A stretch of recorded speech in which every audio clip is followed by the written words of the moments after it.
So, hello again, happy campers. I'm Spike. Hello, I'm Chris. And back in the day when every neighborhood had a little shopping center, and in the back of that shopping center was a neighborhood video store, and in the back of the video store, behind the microwave popcorn and the new releases and the 15 cases of Twizzlers nobody would buy, And would be all the porn section. He just makes my editing job so much harder. Back is where they kept all the good old stuff on the back rack videos, and that's where we are today, back rack videos. And this edition is my edition because we've been gone for 3 weeks because I moved.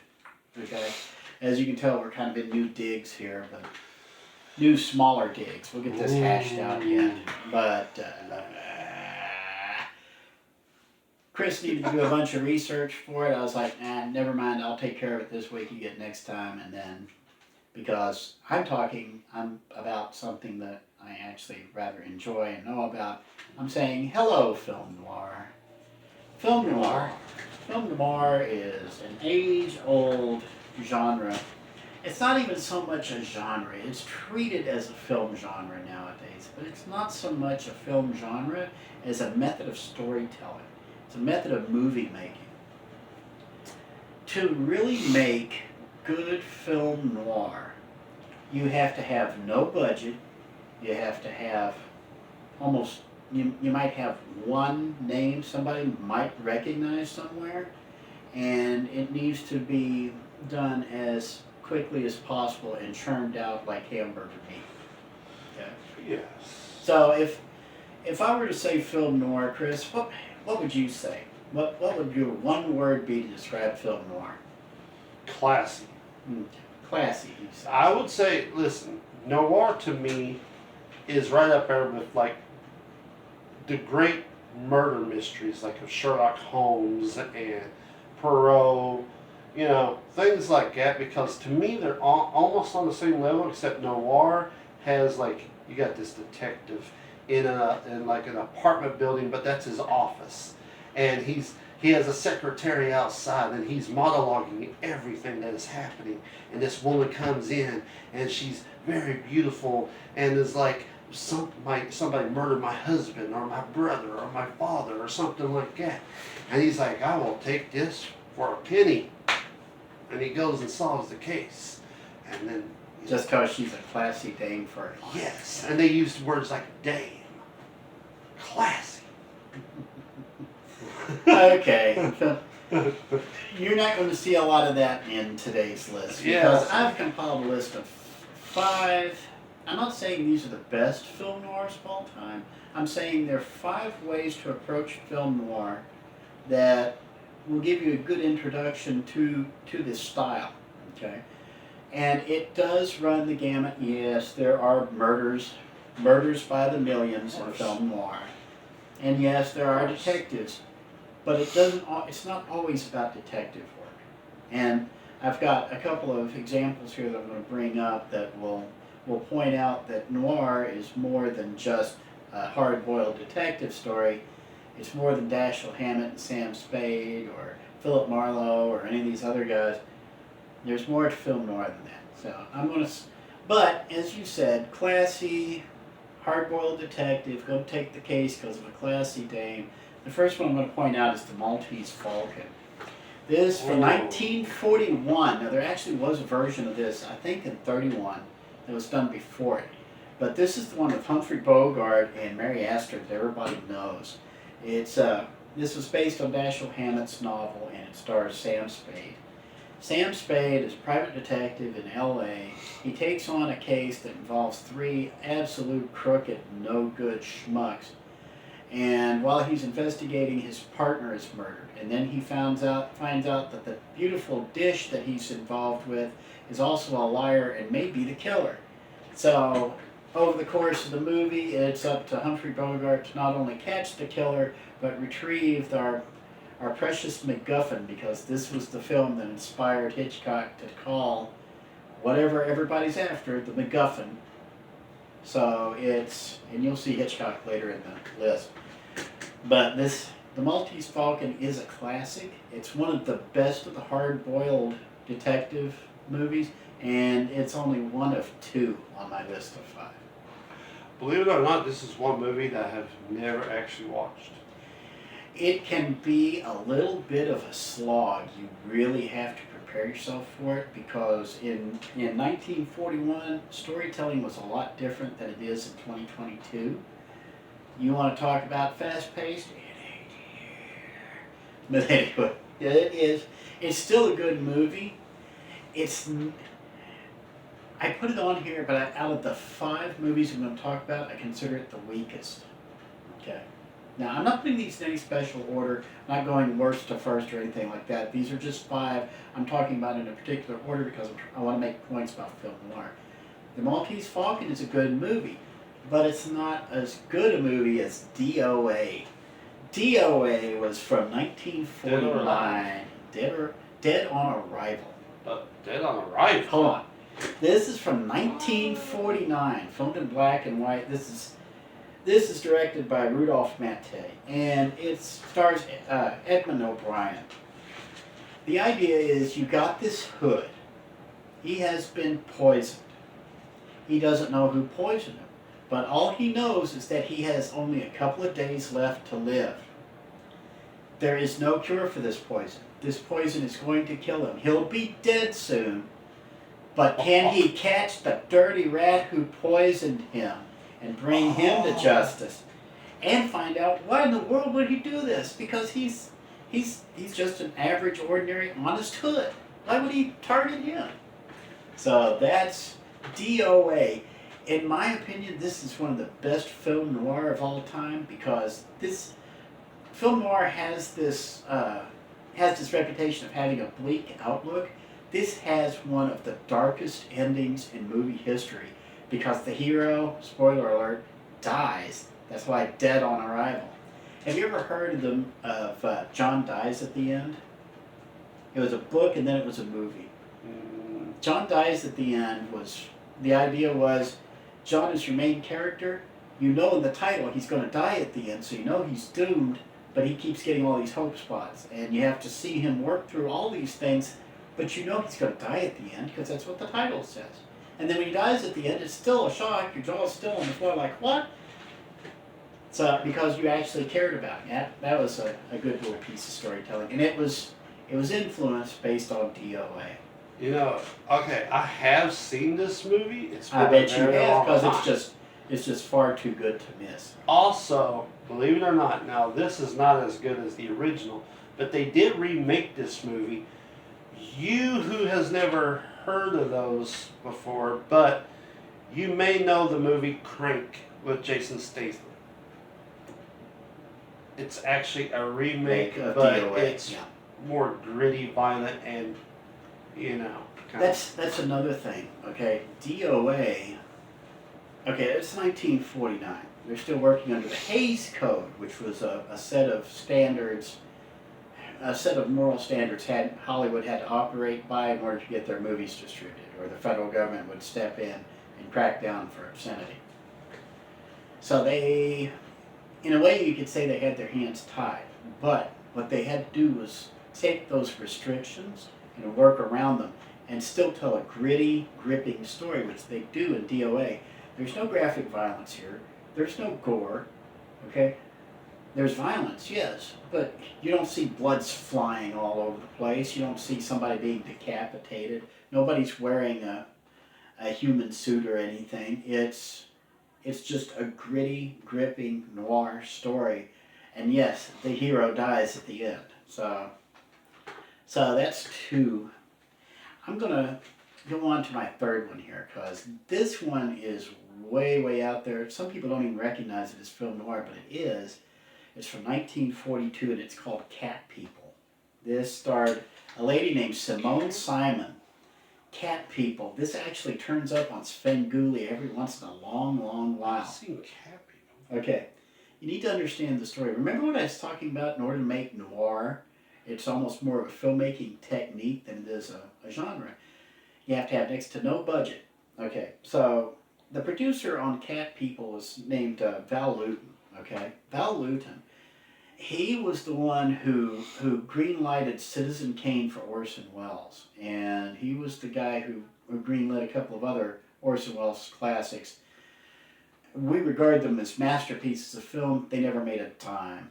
In the film's studio, RKO almost went bankrupt on them, and it was Val Lewton who greenlit those. So they said, if you want to keep your job, you're going to crank a bunch of crap out for us for next to nothing, and you better make it work. And here, you're going to use these titles. And the first title shoved in his face was Cat People. Okay? No script. They just gave him a title. Cat People. Here's $150,000 in 1942. Make a movie about cat people. So Frank Lowton went out and found a guy named Jacques Tourneur. And Jacques Tourneur, I'm sorry.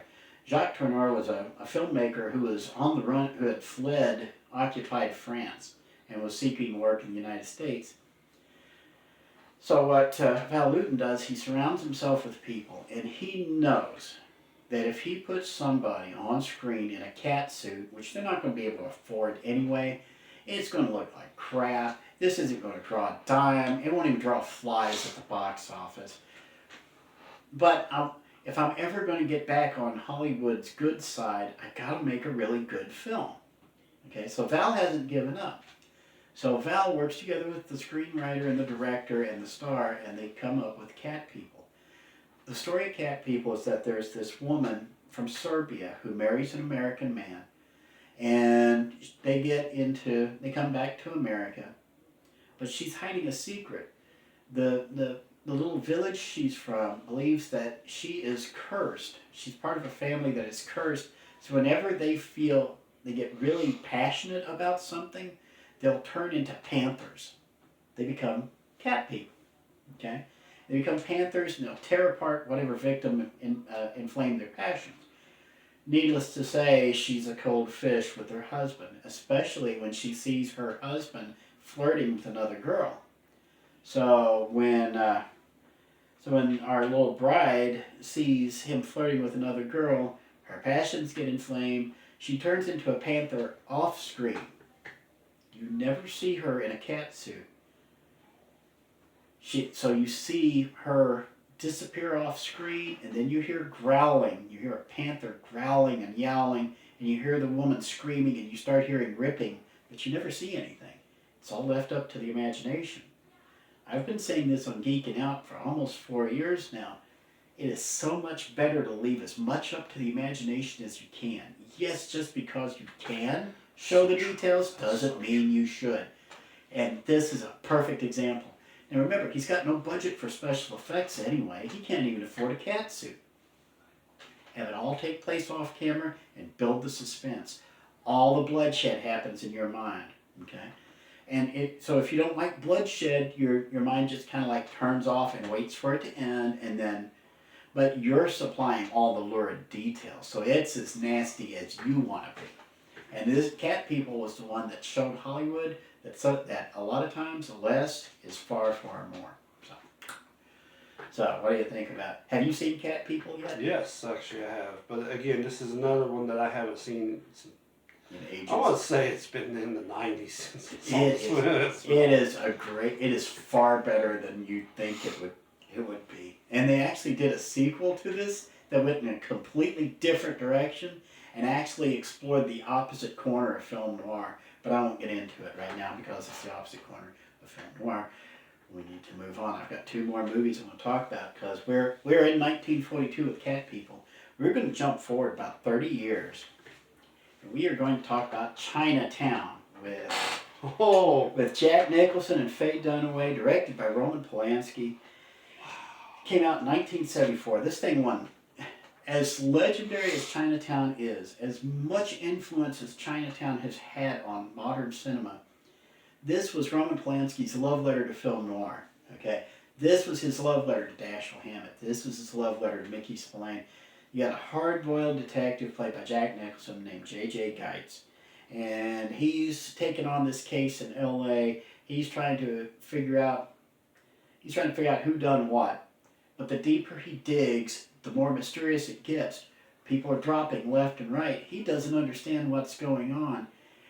By the time you get to the conclusion, and I'm not going to spoil it here, by the time you get to the conclusion, Jack Nicholson's character, Jake Geitz, his jaw is on the floor and he's ready to murder everybody in the room, but instead, one of the people with him says, Jake, it's just Chinatown. And they leave. Your jaw will be on the floor right next to Jake Geitz. This is, to say that this is a cinematic landmark is an understatement. This not only took film noir and re-established it as a movie-making technique in the 1970s, it honed it to such a fine polish that it actually made film noir respectable. After Chinatown came out, suddenly you weren't seeing Casablanca every Friday night at midnight like it was the Rocky Horror Picture Show. All of a sudden, it's getting showings on prime time. It's turning up back in theaters. Maltese Falcon is getting released. All these other film noirs are being shown in art house cinemas, all because of Chinatown. That's 1972. Like I said, one Oscar to show for it. So, and have you seen Chinatown, Chris? Yes. You know what the ending is like. You remember the ending? Not really. I'm not spoiling it. I will not spoil it. Let's just say it shows not a whole lot has changed over the last 50 years in LA. Okay? Isn't there one that was kind of, didn't they make a sequel? The Two Jakes. I'm not going to say anything about Didn't the that Two one Jakes. have like Gene Hackman or something? Something like that. I don't care. I I don't care. Yeah. For me, the next Jack Nicholson movie after that was Batman in '89. That's because I never liked Cuckoo Nest. But anyway, so we're almost done. We're on the tail end of this. Okay, the last one I'm going to mention, and this might pop you a little bit, from 1991, Silence of the Lambs. Okay, Silence of the Lambs is film noir for this reason. There is gore in this film, okay, but it is not egregious. It is shocking when you see it because it's not there for most of the movie. So when you do see it, it has a much greater impact. It is gritty, very little budget on this, but this is for all three of you who don't know what Silence of the Lambs is. It was a movie with Jodie Foster and Anthony Hopkins. It was the one that made Anthony Hopkins a household name. Directed by Jonathan Demme. This thing won 5 Oscars and really established it. I mean, it swept the 5 main Oscars: best picture, best actor, best actress, best writer, best director. Just swept them. I think it was the third movie to ever be able to pull that off. And it's film noir because a bleak outlook, a bleak ending. I mean, spoiler alert. Hannibal Lecter, one of the most psychotic and brilliant serial killers in human history, is on the loose in Central America at the end of the film, looking for the guy who put him in the institution from about a block away to have him for dinner, literally. So, but it shows just how film noir has advanced over the years. Film noir doesn't have to be black and white to be effective, because Silence of the Lambs was filmed in color, but it's hard to tell it. Because if you notice, most of the people wear gray or shades of black, everything looks washed out, and most of all, Detective Stottlemyre from Monk is in it. So Silence of the Lambs, Chris. I thought you would pop when I said that. But Silence of the Lambs is probably, that and what's the other, Hannibal, were probably the most, I would have to say, one of those movies that just like made you go, wow. Mm-hmm. Like, never really seen it on this scale of a level when it comes to anything that has to do with serial killers or, from a detective style. Mm-hmm. So, yeah, it did change a whole lot. Noir stuff is really, really interesting. I love how, it's so truthful, but it's like it's always telling the story from a different point of view to where you really just like, wow, so this is, I see, you know, I'm starting to follow along with this character. Now I'm stuck. Mm-hmm. And people don't realize that they do it nowadays when they watch, you know, murder mysteries on like not Lifetime, but like Cold Case Files and stuff like that. It's the same thing, except you're going with a story that is being told that didn't probably actually happen, but you know, you're stuck with that detective and the people around that detective and who is this or the killer's side or whatever. They canceled it, but I didn't know how they was going to do it until I started to watch it. But they made a TV series based off of Perry Mason. Remember that? Mm-hmm. It was only on HBO, and did you ever watch it? I was the only one that watched it, and yeah, it was a little bit more gritty, not violent, but like It was an HBO version of Perry the Mason. choice of words, some nudity and stuff like that. But you had the noir, and the setting. Oh my goodness, the setting! Like he lived on like this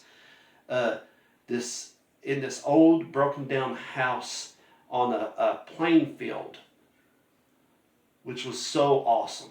And like one of the cases he was discovering, I remember it was like this little room in an apartment building, and the window was up, and you saw like this. It was like old San Francisco road that went down, and a trolley was going behind it, and it just like, oh my goodness, like I just broke down, going like, oh, more, feed me more of what you got here. And you can even say things like, Who Framed Roger Rabbit? Yes, it was very film noir.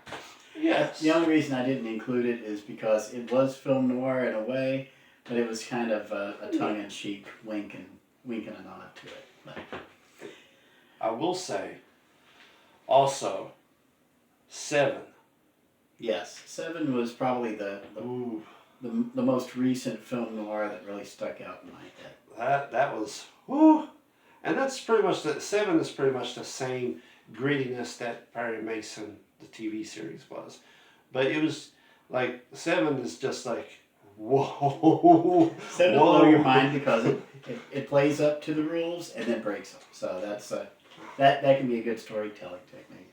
If you want to see more film noir or get some more ideas on film noir, go over to IMDb. I'm not in the habit of recommending people go to IMDb, but go to imdb.com and do a search for film noir, FILM NOIR. You'll see a list for the 50 best film noirs in their opinion. And it's just a list from 1 to 50 of great film noir for you to check out. And best of all, IMDb will tell you where you can actually watch it on one streaming service or another. Some of the standouts on that list is Double Indemnity, about a hard-boiled insurance investigator. Sunset Boulevard, about a hard-boiled movie actress. Sunset Boulevard. Yeah. The Big Sleep, which was the follow-up to The Maltese Falcon. And Notorious, which was one of Alfred Hitchcock's entries into film noir, which is an experience in its own. It's not The Birds, it's not Psycho, it's different. So the most noir thing Hitchcock probably ever did was actually an episode of Alfred Hitchcock Presents that didn't get aired for like 50 years. It was about basically a circus magician who takes in this boy who's always fooled by his magic act. You've seen it. Yeah. And so it's film noir, absolutely. And the little twist ending at the end will just drive you insane. But so film noir, everybody. I don't know who directed it. I can't remember, but it had a huge star cast. But L.A. Confidential. Another noir tribute, yeah. That one, yeah, that was a huge one, I believe. Yeah. So like I said, film noir is a filmmaking technique that still rings true today. Hollywood's kind of lost their way on that because they've been using it. They're trying to use it in a big budget situation like L.A. Confidential. But if you're a struggling filmmaker, Chris, and you don't have much of a budget, Chris, then film noir might be an option for you, Chris. So y'all let us know in the comments what you think.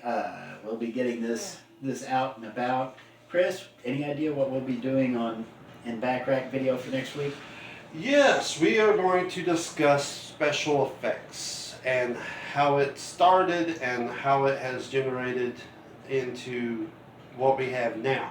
So we are going to discuss all the different movies that use the different versions of the special effects, and we'll go into detail for everything from like puppetry to CGI and all that. So in other words, a short film, right? It was my idea, but I did not get to sit down and do the research of like when did this start happening, like with the Jason and the Argonauts and all that stuff. Like I needed to sit down and May I suggest? So I didn't get that. That's kind of a big topic. May I suggest? Make a suggestion. Start with King Kong and then follow Ray Harryhausen's career from there, because he helped with King Kong. And then he was Mr. Special Effects for ages. So, and still is to this day because he's my beloved's favorite movie guy, because she just loves the stop action stuff. So, that and Godzilla. Anything kaiju, she's cool with. So, I guess until next time, I'll be Spike. And I'll be Chris. And until we see you next time on Back Rack Video, remember, be kind. Rewind. Hey, he remembers. See you next time.